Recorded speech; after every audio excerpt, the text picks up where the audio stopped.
Bienvenidos, séptima edición de Entretiempo.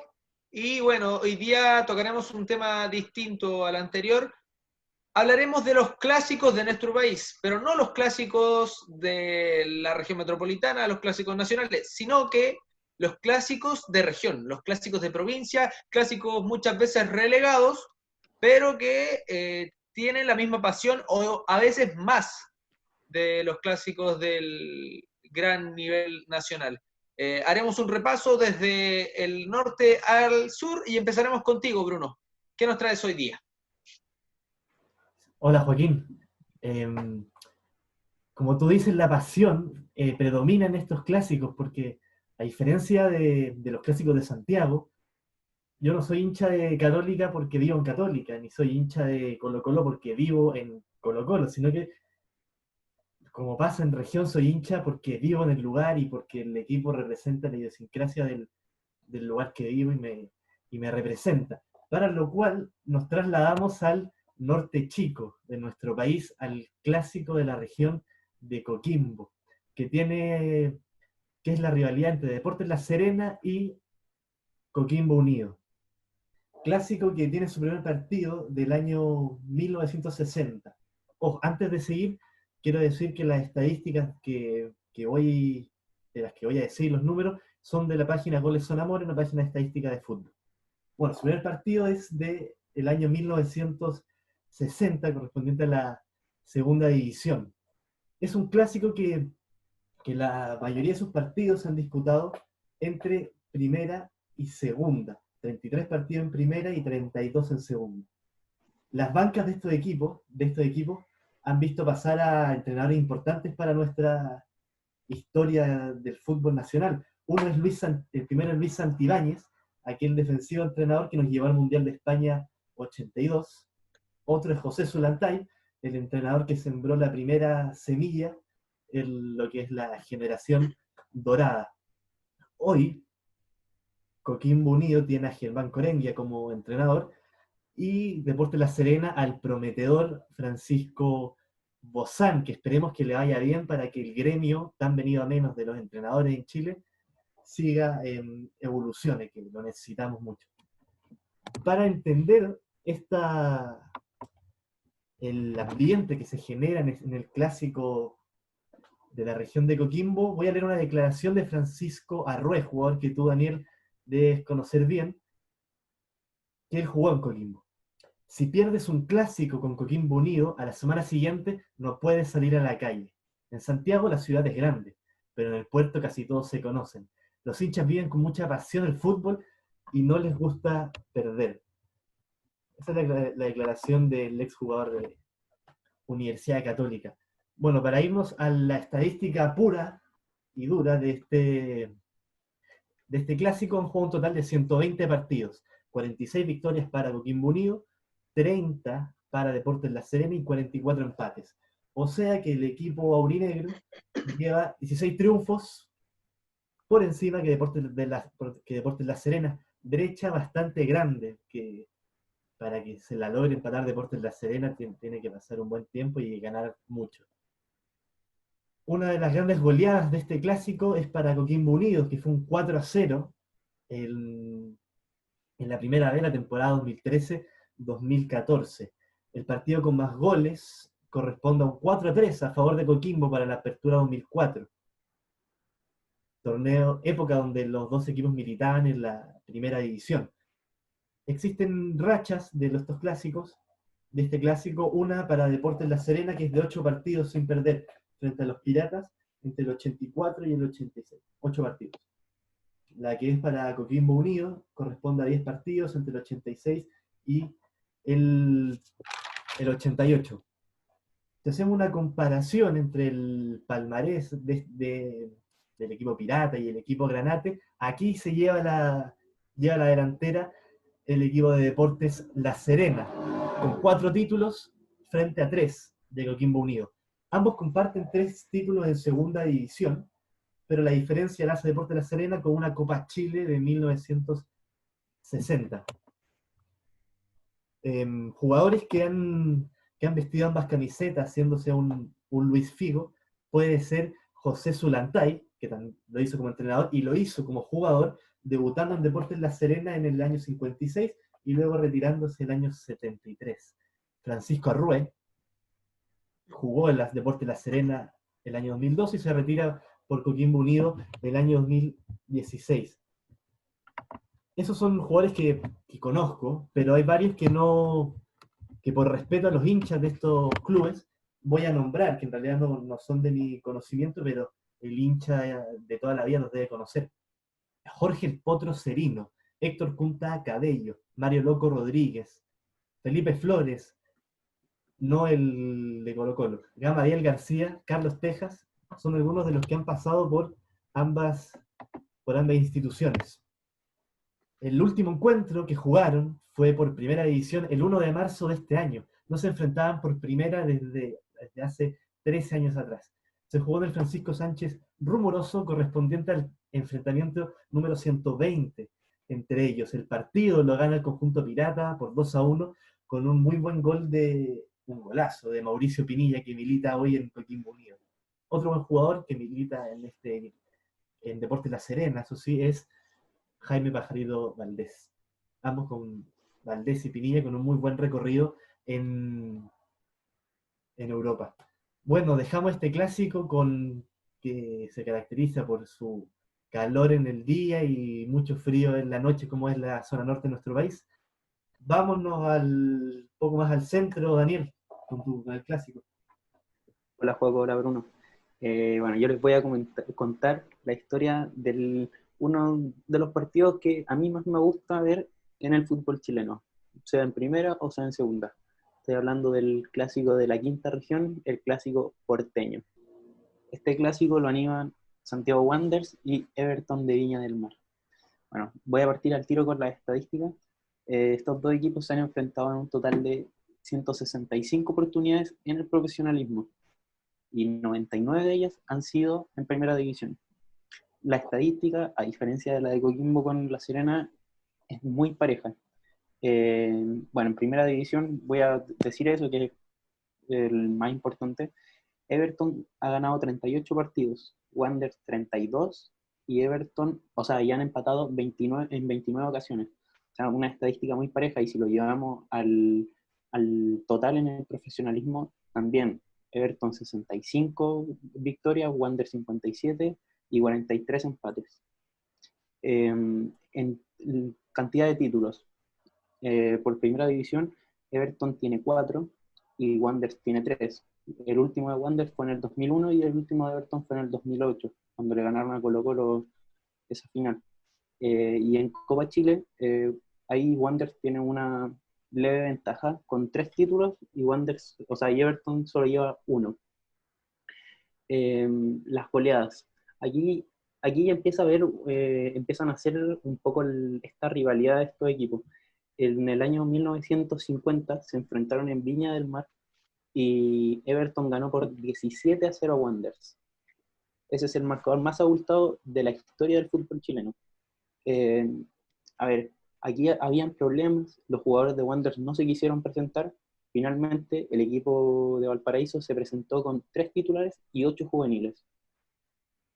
Everton metía goles hasta que el árbitro decidió en el minuto 80 terminar el partido. Pero aún así quedó con un 17-0 histórico. Y por su parte, el resultado más abultado de Wanderers fue un 5-1 en 1980. Eso en el profesionalismo, porque en el amateurismo, Wanderers en 1920 le ganó 8-0 a Everton. El goleador de este clásico es Daniel Escudero, jugador de Wanderers, con 8 tantos, mientras que el goleador de Wanderers fue Juan Álvarez, con 6 goles. Los jugadores con más partidos. Manuel Rojas, vistiendo la camiseta de Everton, jugó 23 de los clásicos porteños, mientras que Eduardo Herrera y Eugenio Méndez jugaron 20 de los clásicos porteños por Wanderers. Y algo más anecdótico, Carlos Espinosa, uno de aquellos jugadores que viste las 2 camisetas y se encumbra como el jugador con más partidos, 19 en total, jugó 13 con Everton y 6 con la camiseta de Wanderers. Ahora paso un poco a la historia. Este clásico se remonta a los enfrentamientos en el amateurismo.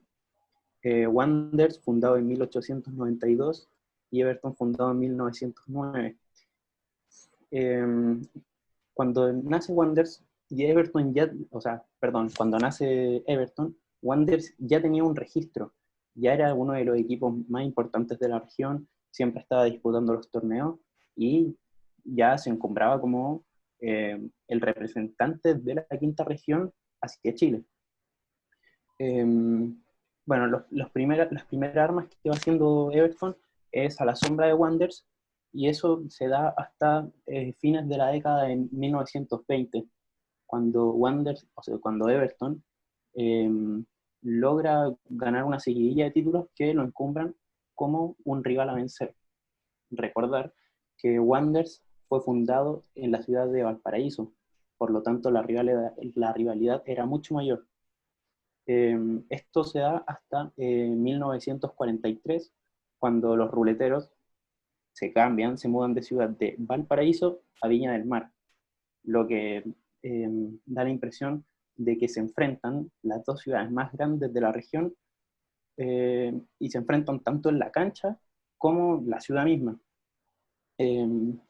Bueno, en 1944 ambos equipos empiezan a disputar en la primera división del fútbol chileno, y eso se da hasta el 1972, cuando Everton descendió. En 1982 se enfrentan por primera vez en segunda división, y de ahí en más se enfrentan muy poco, porque uno estaba en primera, el otro estaba en segunda, y así iban cambiando.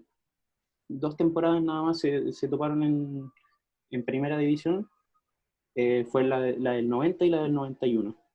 Eso hasta el año 2000. Año 2000, cuando Everton estaba muy, muy problemado con los puntos, y en la última fecha tenía que ganarle a su clásico rival Wanderers. Queda un empate y Wanderers queda como que mandó al descenso a su archirrival. Como otra anécdota, el primer clásico porteño que se jugó fuera de la quinta región fue en el 2014. Estaba el estadio de Sausalito, de Viña del Mar, en remodelación, por lo que Everton, por no querer recibir a Wanderers en Quillota, decidió jugarlo en el Santa Laura. Este partido ha sido históricamente el más importante de equipos de la quinta región, y da cuenta de una rivalidad existente entre las ciudades de Valparaíso y Viña del Mar, y además una lucha que va fuera de la cancha, entre los Panzers de Wanderers y los del Cerro de Viña del Mar. Tengo unas cuñas del Mercurio de Valparaíso. Julio Núñez, que fue campeón con Everton en el 76. Si el equipo pierde con Wanderers, para un evertoniano es mejor quedarse en casa toda la semana, porque es mucha la rivalidad. Es un clásico tradicional, se trata de enfrentar a Wanderers, uno quiere ganar hasta los amistosos. Esto da cuenta de la rivalidad que existe a pesar de no ser de los equipos más grandes del país. Y para terminar, voy a mencionar 3 jugadores que han vestido ambas camisetas. Voy a decir un nombre más contemporáneo, obviamente. Roberto Gutiérrez, que jugó con Everton en el 2009 y Wanderers en el 2014. Jaime La Liebre Riveros, que jugó con Wanderers en el 2001 y de hecho fue campeón, y con Everton en el 2008, que también fue campeón. Y Arturo Sangüesa, jugó con Everton en el 2000 y con Wanderers en el 2001. Eso les puedo contar de este clásico porteño. No sé, Paco, ¿qué nos puedes decir del sur? Bueno, ya hablamos de los clásicos de la zona norte, y yo voy a pasar a nombrar un clásico de la zona sur, un clásico histórico, pero que en el último tiempo no se ha disputado mucho porque estos equipos han sido relegados a las divisiones de menores focos de nuestro fútbol.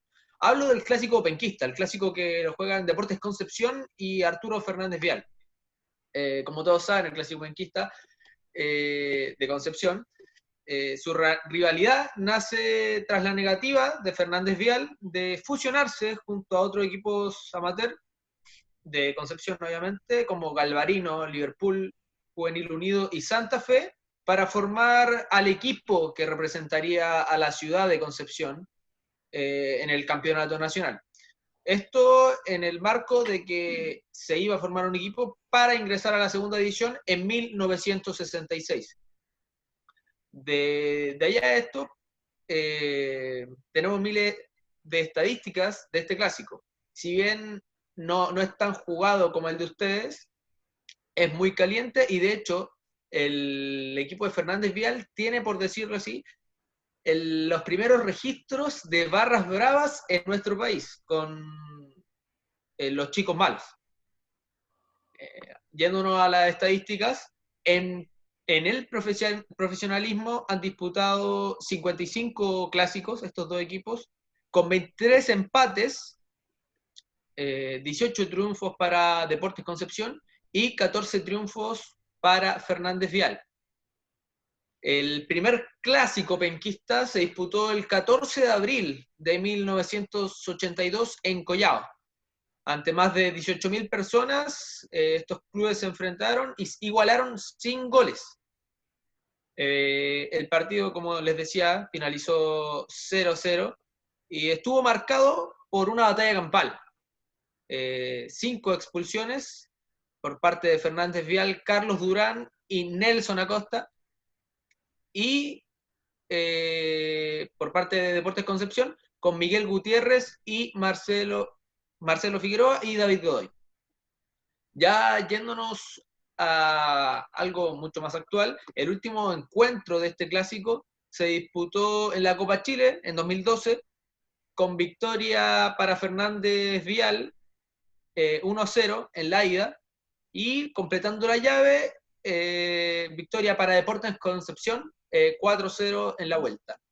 Se supone que este año iba a volver el clásico penquista en la segunda división, lo que es la tercera división de nuestro fútbol. Pero con la contingencia del COVID-19, lamentablemente no pudimos tener un clásico penquista en el profesionalismo. Como les decía anteriormente, Nelson Acosta es uno de los referentes de Fernández Vial, un equipo laureado totalmente, un entrenador laureado totalmente en nuestro fútbol, y por el lado de Deportes Concepción, Hugo Pedraza. El goleador de este clásico es Richard Zambrano, histórico delantero de nuestro fútbol, que con Fernández Vial marcó 10 goles en este clásico penquista. Ahora, yéndonos a las estadísticas más que nada de primera edición, tienen 16 partidos jugados, 10 empatados, 4 triunfos para Deportes Concepción y 2 triunfos para Fernández Vial. Ya yéndonos completamente a la actualidad, los referentes de este equipo, por un lado tenemos al capitán de Fernández Vial, que es Héctor Arturo Sangüesa, histórico jugador de Colo-Colo y de nuestro fútbol en realidad seleccionado, y por el otro lado, siendo el jugador más destacado de Deportes Concepción, tenemos a Daud Gazale, jugador que estuvo en Colo-Colo también y tuvo importantes pasos por nuestra primera división. Así es que, bueno, durante los últimos años, lamentablemente, este clásico no se ha podido jugar por uno u otro motivo. Estos equipos han sido relegados a la tercera división en algunos momentos, tercera A, y disputando quizás campeonatos inesperados para ellos. Recordemos que Deportes Concepción fue desafiliado en algún momento de nuestro fútbol. Así es que es un clásico histórico que esperamos que apenas vuelva el fútbol lo podamos tener, porque la verdad divide a la ciudad de Concepción. Y si bien tenemos a Universidad de Concepción dentro de nuestro fútbol en la primera división, los equipos que tienen más hinchas de esta ciudad y los que dividen a la ciudad en sí son Deportes Concepción y Fernández Vial. ¿Algo que mencionar, chicos? Dani. Nada, me llama, o sea, no, en verdad no me llama la atención, pero sí no me gusta que como que estos clásicos históricos se vean relegados por los clásicos de Santiago por no ser de Santiago, porque si vemos son clásicos que se viven con mucha pasión, quizás más que las de Santiago, como dijo Joaco en la introducción, y que son entretenidos porque viven en ciudades, viven en regiones, entonces yo creo que hay que darle más pantalla. Sí, concuerdo concuerdo con tu opinión, Daniel. Merecen más pantalla, merecen que se hable más de ellos porque representan esa rivalidad del fútbol territorial. De que yo le quiero ganar al de al lado, al que vive 3 cuadras más allá, porque esa otra zona y yo represento esto. Ese sentimiento, llevarlo al fútbol, que puede pasar también en Rosario, por ejemplo, se valora, pues, y existe en nuestro país. Claro, y no se da, por ejemplo, en los de Santiago no se da porque aquí los equipos, claro, Colo-Colo hace de local en Macul, la Católica en Las Condes, la U en Ñuñoa, pero no es como que Ñuñoa sea de la U, o Macul sea solo de Colo-Colo, o Las Condes sea de la Católica, sino que están ahí, juegan ahí, pero no representan a nadie. Como dices tú, Daniel, bueno, estos clásicos grandes, por decirlo así, Colo-Colo, Universidad de Chile, o Universidad de Chile, Universidad Católica, son clásicos que, está bien, representan a todo el país pone las luces sobre ellos, pero más que nada porque son los equipos más grandes y no porque tengan una fanaticada arraigada con la zona en la que son estos clubes. Así es que bueno, esto ha sido, bueno, primero que nada, ¿algo que mencionar por último, chicos? Yo no. Me doy Bruno. insatisfecho. Bueno, esto ha sido el 7º capítulo de Entretiempo. Espero que les haya gustado. Y una última pildorita por mencionar para cerrar. El capítulo pasado hablamos sobre la falta de delanteros en nuestro país. Y bueno, hablamos de Humberto Suazo. Humberto Suazo que en las próximas horas podría ser oficializado en Deportes La Serena como su regreso a la primera división de nuestro país. Esto ha sido el 7º capítulo de Entretiempo. Espero que les haya gustado. Suscríbanse y denle like. Eso. Chao, chao.